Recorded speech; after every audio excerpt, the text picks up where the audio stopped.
Ryan, what's different about their defense this year under Jesse Minter? It looks very similar, but I'm sure there's been some tweaks. What stands out maybe that's different from last year's defense? Very similar. Like you said, a few tweaks here and there, but still very good players. And, they're playing very hard and, one of the best defenses in the country. Second row middle, Nathan Baird, Cleveland.com. A couple weeks ago, you were talking about Ty Hamilton, might have been last week, and you used this phrase, starter caliber. I was curious on the other side of the ball. How close are you to using that term with Dallin Hayden?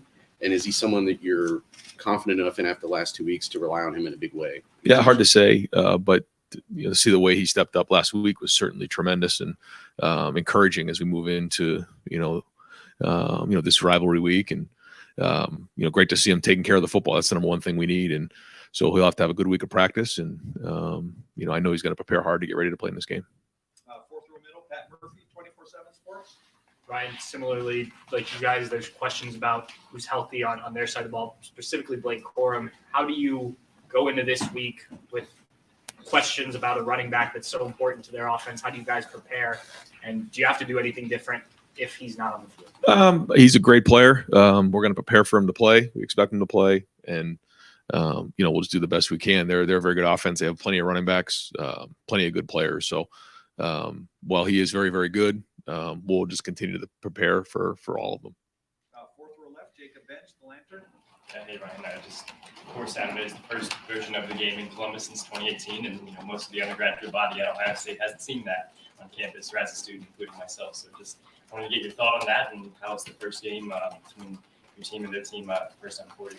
Yeah, 4 years. It's been a while, and being the 100th year anniversary is going to mean a lot more to a lot of people. On Saturday, we understand that, and there's nothing like quite like the game, and certainly have learned, so much over, my time here at Ohio State about what this tradition means to so many across the country, and that's why we work the game so hard and take a lot of pride in being our best here. And this is our number one goal every season. First row, front row left, Jared Smalley, WCMH. Hi, Ryan. How much, I don't know if you can qualify this, but how much of the mentality of this team is shaped off what happened in Ann Arbor last year? Well, I think you're shaped by whatever's happened in your past, and we have scars, and it motivated us all off season. So we've worked very hard to get to this moment right here, and now it's time to go prepare the best we can, and that's what we're going to focus on, physically, mentally, and emotionally, to go play the hardest game we've ever played. And we'll find out where we're at on Saturday. Third row left, Dan Hope, 11 Warriors. Ryan, in terms of the running back situation of Travion and Ryan, how much does that balance of how much they'll play on Saturday come down to how much they're able to practice during the week? You're in week 12 here, so it's not like it's early in the season. These guys are experienced, so I think early in the year you'd say, well, if they hadn't practiced all week, it's gonna be hard for them to play in a game. We'd like for them to practice, and we're going to plan on them to practice. But if they miss a little bit here and there to get healthy to go play in the game, then we'll adjust accordingly. But these are veteran players who have played a lot of football. Third row middle, Rob Aller, Columbus Dispatch. Ryan, one advantage of Michigan's media day being yesterday is we get to follow up on what Jim Harbaugh says, which is usually a lot. He says there's no room for hate. This doesn't have to be hate in this game. But is there room for dislike, strong dislike? Where are you on this? Well, it's one of the greatest rivalries there is in the country. And anytime you're fighting tooth and nail to win the game because of what's on the line, there's friction at times. It's just the way it works. And, we try to just focus on ourselves, focus on respecting the rivalry by working it every day out of the year, and going to go play as hard as we possibly can on Saturday. You said this is the toughest game you'll ever played. Is this a referendum a little bit on what you guys are and the whole issue?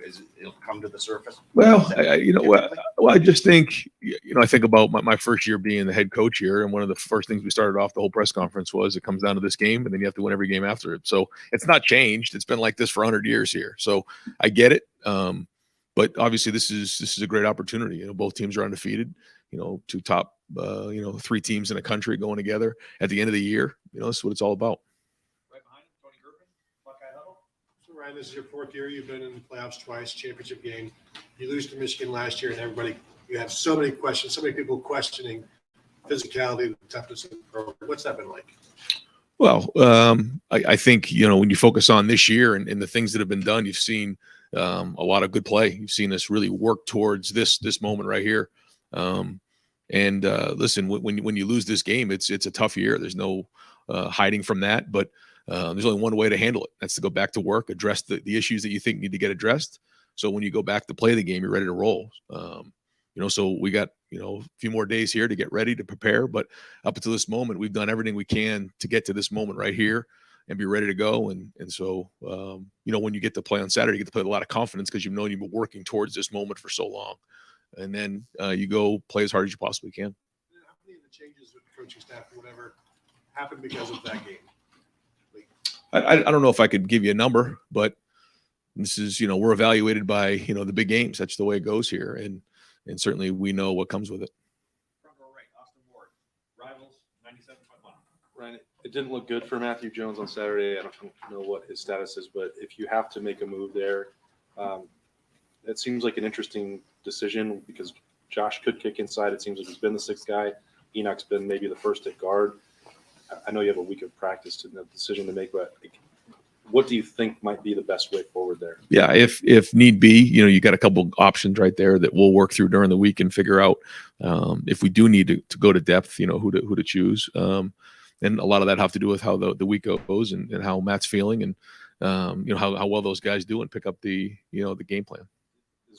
How much ability do you think Josh has to play inside or outside there? He's done it before. He's mostly been a tackle this year, but he's played on the tight end. You've seen him do that. He played a guard at some points in last year, sometimes the year before. So he has some experience going inside and outside. Second row right, Doug Lane Reese, Cleveland.com. Ryan, in your career, what have you found the balance when it comes to revenge? When it comes to a game that you lost and now you're getting another shot, both in the year-long preparation for that and then the feelings of the guys on game day? What's your experience with that? What's the best way to handle it? Well, I think you can't just get yourself going the week of. You have to build and try to recognize the things that you need to get better at and then address them, get them fixed so that when you're there again, you're more prepared for the moment. And that's really the focus of it. And I think you start talking about some of those other things, you can get distracted on what the most important thing is right now. And I think when you're playing an emotional game and a big game like this, the easy thing to do is say, let's just get to Saturday. Let me just get to the game. But we have to utilize every single minute. We have that countdown in our building, and every time a minute clicks off of that, there's one less minute for you to prepare for the game. So let's utilize every single minute we have to get ready to go, kick the ball off at noon so we're ready to roll. You, in your head coaching career here, Ohio State's lost 4 games. Didn't play Bama again after that. Didn't play Oregon again after that. First game you guys lost, Clemson in that semifinal. You don't know that you're going to play them again, but you do get them the next year, and you guys are ready, and you win that game the second time. Is any of that instructive for this? That was an example of a year later, you get a team that had beaten you the year before, and how you guys handled that. We haven't talked about that, but that was a different team and a different set of circumstances. But our guys know they felt the pain last year, and it led to simmer, and we had to chew on that for a whole year, and that's a long time. So we'll see what the corrections we've made. We'll see about the growth that we've made, and find out where we're at on Saturday. But I know you're going to get an excited team. But right now the focus is going to be on having an unbelievable week of practice, unbelievable week of preparation with our bodies, our minds, and our souls. Right in front of him, Joey Kaufman, Columbus Dispatch. Ryan, you guys emphasize this game year round, and you've done it in the past. And a year after a loss, is that something you talk about more, less? Do you do more team up north drills? What's the balance in terms of trying to motivate year round? Yeah, there's a balance. We I won't get into exactly what we do, but yeah, there's a balance there. There's certainly, you need to be reminded of what happened in the past, but also the focus is on this team. The focus is on playing this team against their team on Saturday, because nothing else matters about that. But when you have that in the back of your mind, it certainly lights a fire every time it comes to the forefront of your mind. Front row right, Tom Taveri, WDNS, NTV. Coach, we imagine the shoe will be rocking. Do you have a message for the fans that'll be in the stadium, and what would it be? Yeah, just that we need to be as loud as we possibly can. We got to make it a hostile environment. Anytime they have the ball, we got to be as loud as we possibly can. This game has been going along for a lot longer than I've been here, but I know how much it means to so many people, and for all the people that are going to be in the stadium, if their presence can be felt, that helps the Buckeyes. Right behind him, played all WSYX. Ryan, did you change, other than senior tackle, change any other processes, the way you do your business each week? No, I mean, that was the biggest change. We felt like last year things were a little bit rushed. We'd wake up in the morning, get in here, practice, have senior tackle, and then guys would be able to do their Thanksgiving. We decided to, move that. I know that there's been different, ways that they've done senior tackle here in the past. We decided to move that to really allow our guys to still have the afternoon with their families, but also spend more focused, more time on what really matters, and that's the game. I know you have a checklist. How do you leave no stone unturned? Is it just plan your work, work your plan? Not a lot of sleep.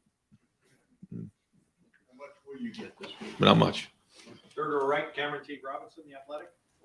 Ryan, last week, Teron and Ty both said when they took the field in the spring, they felt a completely different defensive line. Same guys, but they felt completely different. Did you see that at that time? And then if so, what was different about it?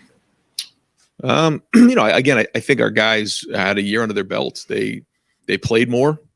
They won some games. They lost some games. They learned. They grew. They had a great offseason, and they're a year more mature. I think, that combined with, again, our scheme and those guys embracing the aggressive style of our defense. I think that's where you get that. When you play young guys like you had to last year, you're going to have growing pains. But seeing the success some of those guys are having right now and the depth that you've been able to add, you don't ever want to lose, but you feel like some of that, I imagine some of that probably helped you guys. No, I know what you're saying. It's when you're playing young players. We had a very young, but also an inexperienced team. Even the guys who were a little bit older last year hadn't played a whole bunch. There's growing pains with that, as we know, and so you hope that experience is invested time well spent. Because when you have those growing pains and you lose games, hopefully that you can cash in down the road from those learning experiences. We'll find out. Right next door, Dylan Davis, Delaware Gazette. Has Dalton Hayden's play elevated himself to a point where, having him healthy and running with conviction is better than 80-85% of one of these other guys? I mean, they're not just playing because they can more. I think it's definitely worth a conversation. Yeah. I mean, I think when you start to see and you put on the film and the film speaks for itself, you got to make that decision of who's the best guy in this moment to go put on the field. Right behind him, Spencer Holbrook, Letterman Row. Ryan, this game already has a lot of emotions, and you added 11-0. It's 11-0, first time here in 4 years. How much do you have to balance with these guys' discipline, but also allow them to be emotional and play with emotion, but not too emotional so you don't get a cheap personal foul or a penalty that you're going to. Yeah, I think there's the emotion leading up to the game, which is I think what you're saying, and I think that's why we have to have our routine and not deviate from our routine, because it is such a big week. There's so much emotion involved with it. You have to build towards noon on Saturday, but we have to have a great week of practice and preparation. But then same thing, during the game, you have to play with emotion. You can't let emotion play with you. And the three things that we've really spent a lot of time in terms of our identification this year is: one is toughness, two is discipline, and three is skill. And so, if you can play with toughness, but you don't have discipline, then it's no good. So those three areas are the areas that we have not deviated from all season. And, we're going to hold ourselves to that standard. Deep center, Jeremy Birmingham, Rivals. Ryan, you guys, have tried all year long to prevent any sort of complacency from stepping in or creeping into the program, but you're 11 games in and haven't completed one of the three goals that you set at the preseason, right? So how challenging has this season been? And does it feel like the season really starts now and that this has been the longest preseason in history? It's when you say it like that, and I'm the one who says it, it can be sobering, but that's just the standard we hold ourselves to. I'm still very, very proud of what, how our team's grown and built to this point right here. But, we'll talk about that later. What we need to do is, we know these three goals were going to happen at the end of the season. If we played this game, the first game of the year, then we would have that challenge right then and there. But we know in order to get to the other two goals, we have to get we have to get this one. And we knew it going in. We knew that's why competitive stamina was a huge theme for us this season. Is you got to bring it every single week as you build and play your best football at the end of the season. So here we are. We've talked about it. It's another thing to do it. And so now we got to go put a great week together and try to accomplish this first goal. Happy with like the competitive stamina of the team? Do you feel like you guys are playing the football level you want to be right now? I think every week you grow and you build and you prepare, and each week is its own season. I just look at it like that. But along the way, you have to continue to grow and enhance. And we'll kind of find out at the end of the season. We'll have a chance to reflect on that. In the meantime, we're just going to work as hard as we can to get as prepared as possible to play this game on Saturday. Fourth row right, Bill Bender, the Sporting News. Coach, you guys haven't lost a Big Ten home game since 2015, and you mentioned the 100th year of the stadium. I mean, what to you, other than having a really good team, makes Ohio State such a good home field advantage, especially in these Big Ten games? I mean, it showed up this year too. They haven't been close. Well, first off, we have the best fans in the land. Our guys enjoy playing in our stadium. I think, it's a hostile environment. I think it's a hard place to play in, and I think that, our guys really enjoy being here, and I think, anytime you have all those things mixed up into one, then that's why you have what you have. So, and it's been a while since we played this game at home. I think what you said was, I guess, four years. Yeah. So, and that's part of, what every Ohioan and person part of Buckeye Nation, wants to be a part of this game at home in the shoe. So, I know it's going to be an electric atmosphere. Second row left, Stephen Hellwagen, 24/7 Sports. Yeah, Coach. Just assessing the offensive line, it seemed the first half you guys had real problems getting the running game going the way that you wanted to. In the second half, with Dallin Hayden running behind the same offensive line, things worked out much better. Just how did you assess their play over the entire 4 quarters, and are they ready for this challenge this week, I guess? I after watching the film, we had several guys grade out champions. I thought some guys played very well in the game. I think Maryland did a good job. They played really hard. They challenged, but I thought we got a little bit more rhythm, like you said, in the second half. I think a little bit of that was just blocking it a little bit cleaner, but I also thought that we hit the hole a little bit better as the game went on. Right next door, Stephen Means, Cleveland.com. I don't want to word this right here. I don't know how much you pay attention to what other programs say, what other people have said outside of this program, but you've emphasized toughness a lot this season, maybe more than any other season you've had. You guys have some of the leadership stuff in the summer, in the off season, 2 leadership groups, and things were said after that Michigan game coming out of that program from coaches. How much of that were you aware of, and how much of that has been on your program's mind this offseason as you guys have kind of pushed some of the stuff, the leadership and the toughness stuff, Sure. and now you've approached things this season? Yeah, I mean, when you're playing in a game like this, there's always going to be, back and forth and things said, and obviously you see things and read things, but there's also a lot of it you try to ignore. But sometimes it matters, who says it too, and how much, consideration you give it. But at the end of the day, we got beat in that game, and we had to figure out why that was. A lot of people have opinions when you lose a game, and we had to identify what was real and what wasn't, and try to go from there. But we certainly don't get caught up in other people's opinions. We cherish ours and try to make great decisions on how to move forward, and that's what we did. Far right, Adam James, WBNS, TV. When you go off the loss of last year and the bulletin board stuff and all of that, how tough can it be to rein in the emotions this week and make sure that you're not making this game bigger than it actually needs to be? I think that's the balance you try to find. Yeah, is that it is extremely emotional, but you also have to go do a job and play a game. And if you get over emotional or you get too caught up in all that, then you can start to act out of character, and that can't happen. But we also know what's at stake. So there is a fine line there that we are going to find. Front row, Bill Rabinowitz, Columbus Dispatch. Your 2 predecessors made their reputation in part on success in this game. You're 1-1. How much pressure do you feel personally, not just to to coach them to win this game? I mean, how much pressure do you feel? I mean, I think anytime you're here and you're playing in this game, you're going to feel it. Doesn't matter, what your record's been. You feel it anytime you're, at Ohio State because you know what's on the line. But, we're not going to sit here and start to think about all that. We're going to just really focus on, having a great week of preparation and playing really, really hard. And then, when it's all said and done, we'll look back and kind of see, where all the tally marks are. But to me, this has nothing to do with anything other than this team and just preparing this team to play as hard as we possibly can on Saturday and then going from there. If you win, do you think it'll be more joy or relief?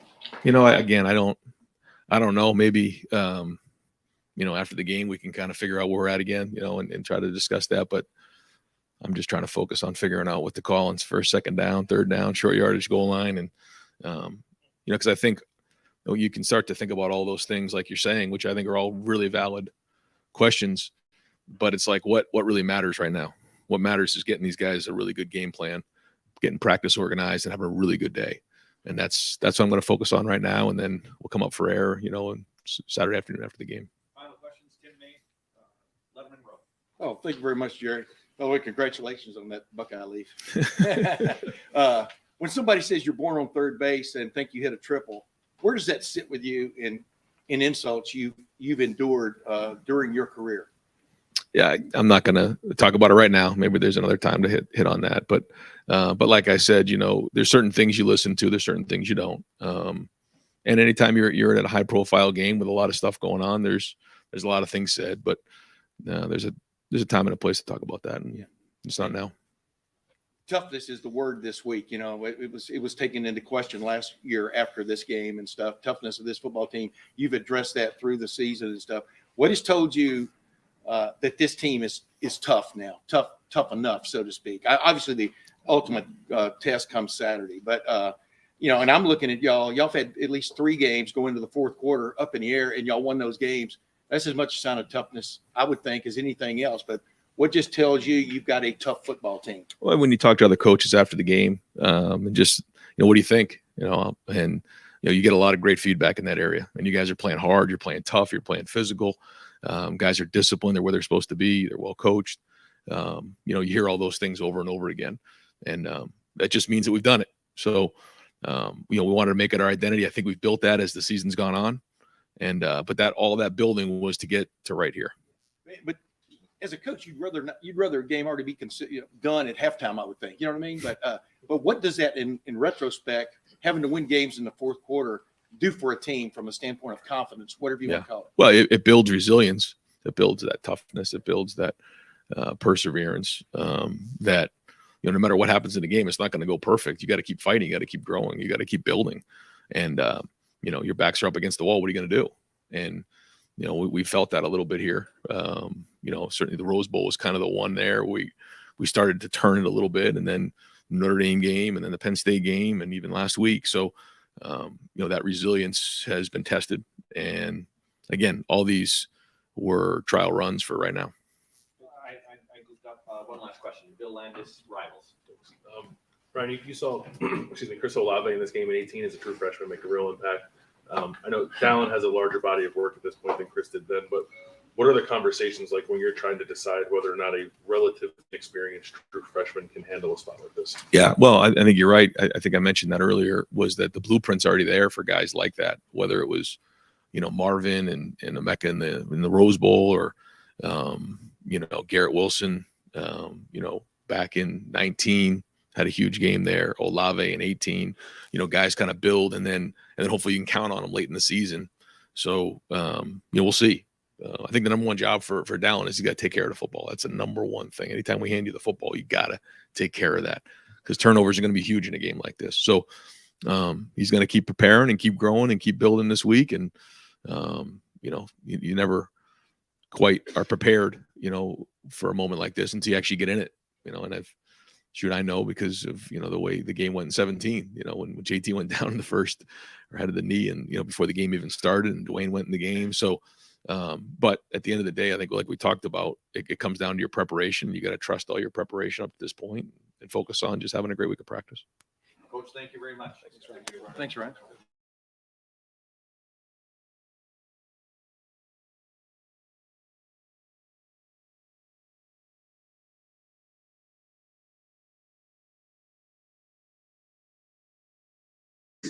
Gonna open up the floor, front row right, Austin Ward, rivals. Jim, I asked last week about Tommy playing with one broken hand. I didn't realize that I needed to ask about the other one being broken. The toughness that he's showing, the way he's playing through that, beyond just trying to find ways for him to tackle, the toughness that he's shown, where does that rank among some of the guys you've worked with?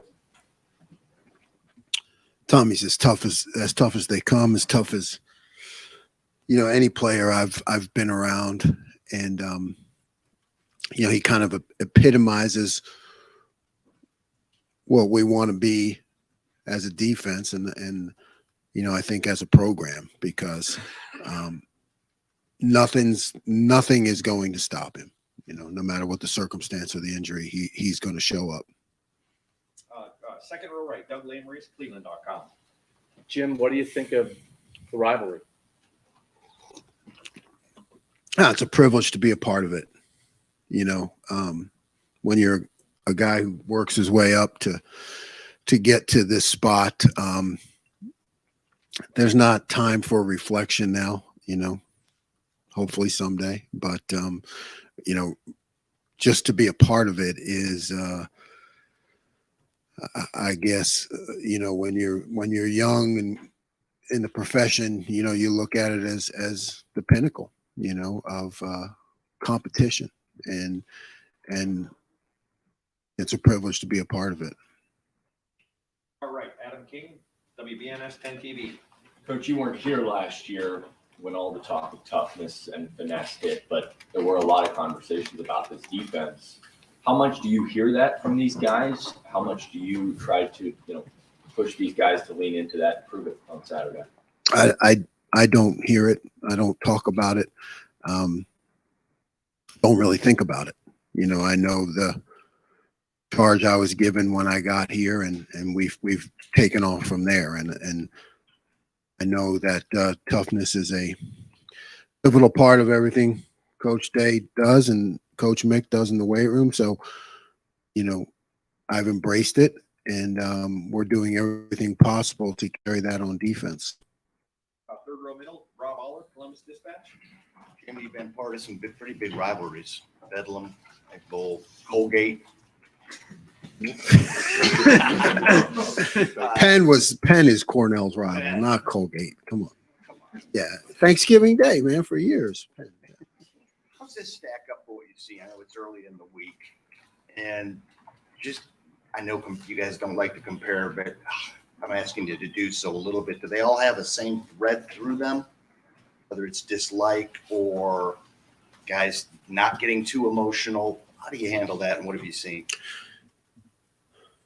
Yeah, there's the same thread through every rivalry I've ever been associated with, of intensity.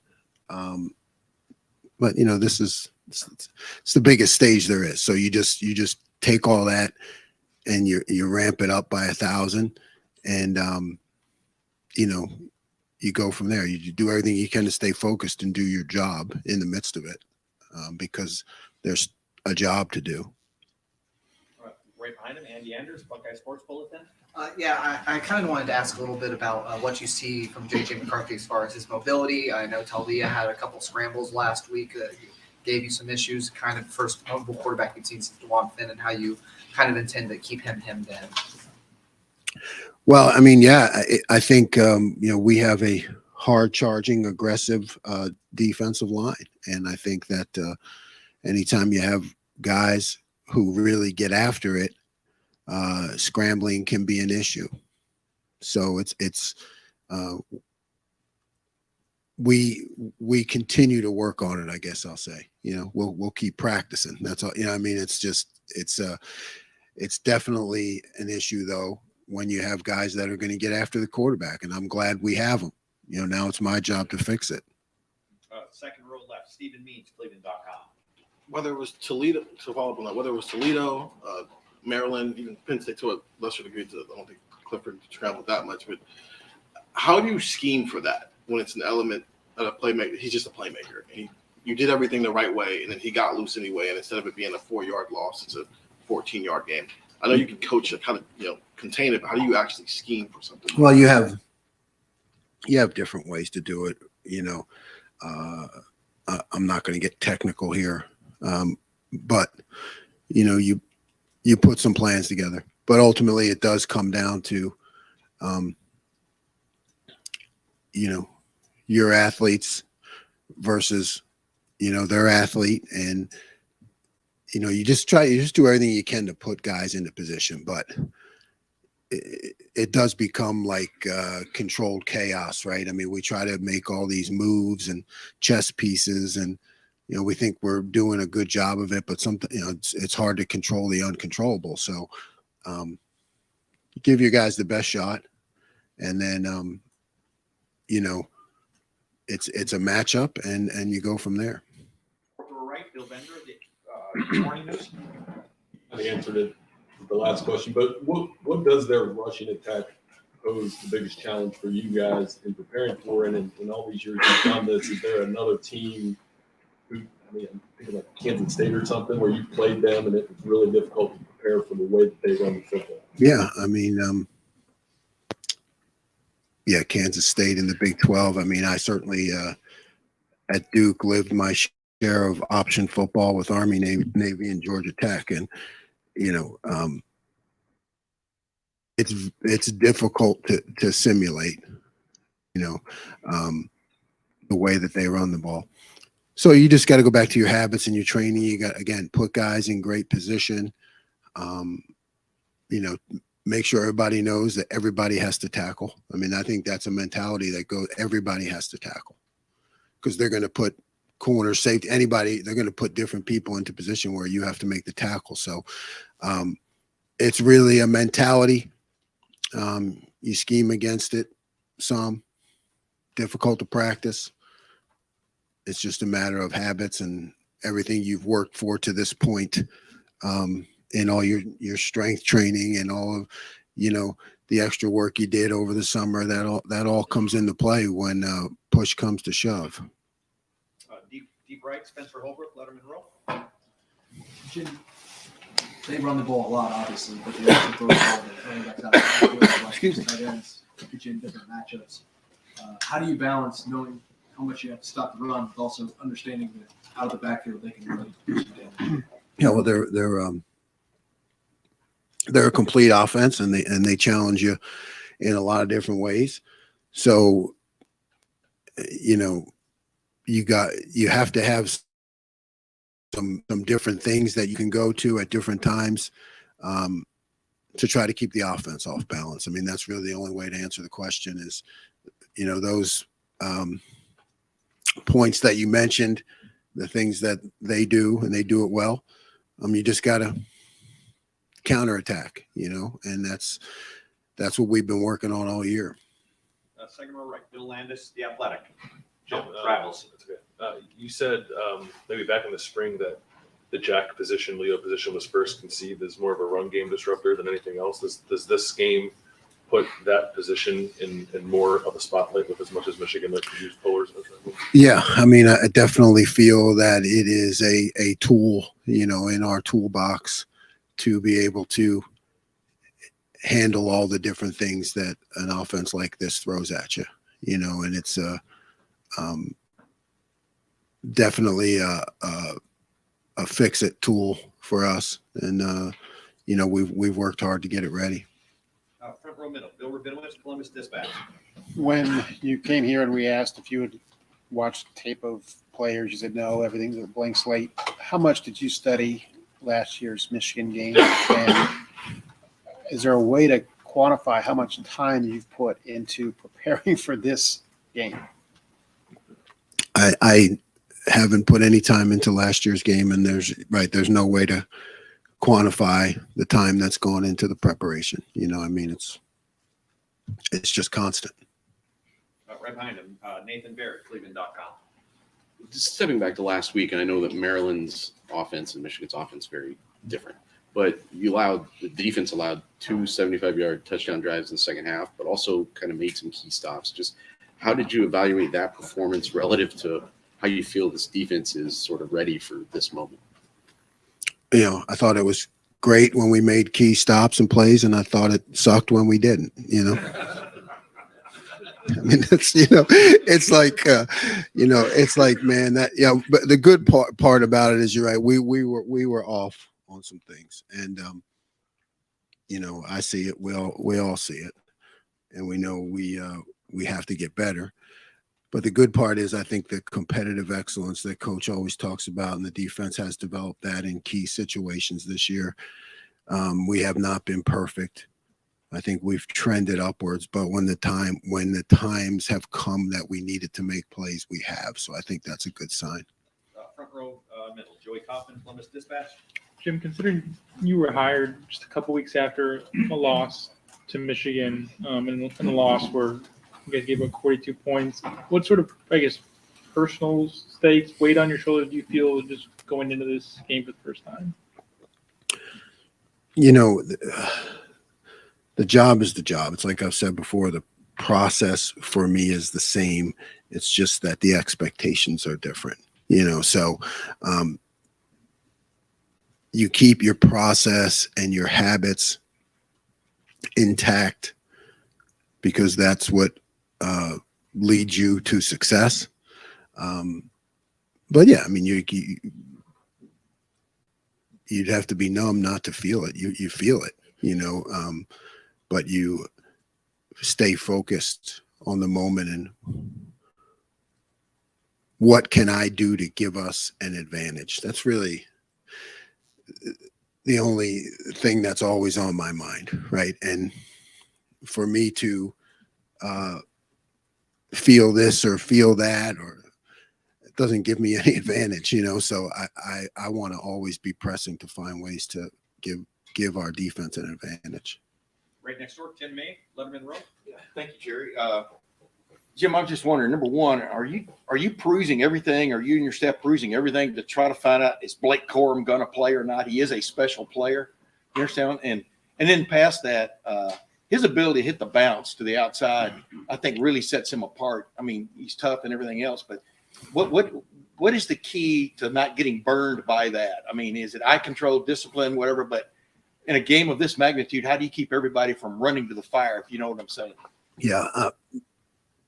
First question, we're not spending any time investigating whether he's playing or not, just assuming he's going to play. He's an exceptional back, like you said, very talented. And yeah, it has a lot to do with discipline, and understanding angles and taking your shot when you have it, but on the appropriate angle, and playing hard within the scheme. So a lot to do with discipline, because if you're out of place, he'll make you pay for it. And final questions, fourth row right, Tony Gerben, Buckeye Huddle.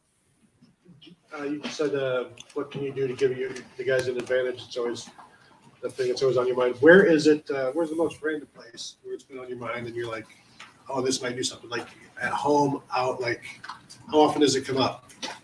It's never not on my mind, ever. Thank you very much. Thanks. Appreciate your time.